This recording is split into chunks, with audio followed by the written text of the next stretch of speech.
One of the ways, one of the problems, one of the real problems to landowners we've mentioned is that if there is endangered species are discovered on their property, and I guess 2/3 of the species that are listed as endangered are found on private property. If they're found on private property, uh, the landowners are limited in what they can do. And in some cases, they have to make changes to their land. And so that we have this thing called the Safe Harbor Agreement.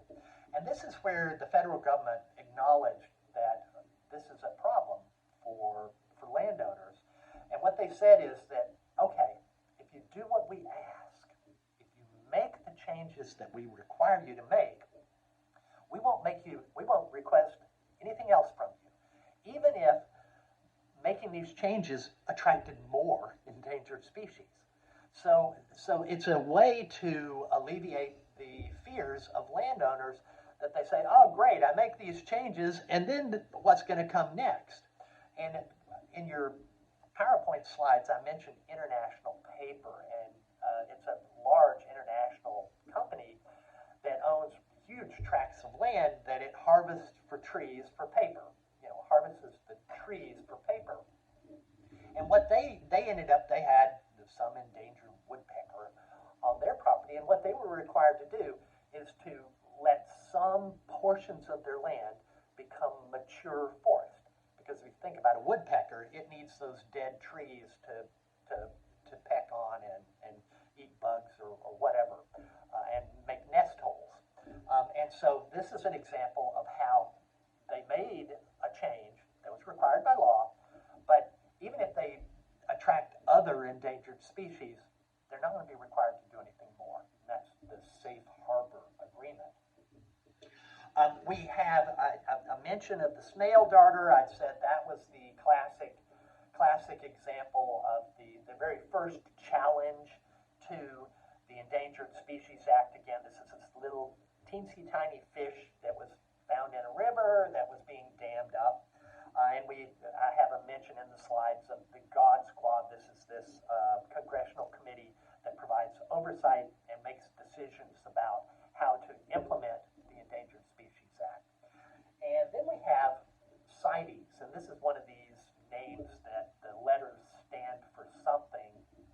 And it's like conference or committee, I don't remember the C exactly, but on international trade in endangered species. And the CITES Act is what prevents people from harvesting endangered species. Now, I have a picture in your PowerPoints of a parrot. And parrots are endangered, and you can't trade in them, and yet you can go to the pet store and buy a parrot. And the way that this is allowed is people had parrots in captivity before 1973, or these kinds of laws went into effect, and any captive parrot can be bred to produce other parrots. And so, and if you look at any parrot at a pet store, you'll find that they have a ring or a band on their foot that identifies the breeder and can track the lineage, and it's a way that CITES can be enforced. Things like ivory, you can't buy elephant tusk ivory because of CITES. It's there for that reason. The final point that we're going to talk about is how we had said the biggest problem for endangered species is not the animals themselves, it's where they live. It's really and truly tends to now really be where they live. And so what they're doing, sort of the newest approach to implementing the Endangered Species Act is not to protect this species or that species. It's to identify areas that have high biodiversity. And if you protect those areas, you're going to be protecting a lot of species that need protection. And this is called gaps. gap analysis is identifying gap analysis is going to identify high locations of high biodiversity and come up with ways to protect these areas, either by buying them or negotiating something with the landowners themselves.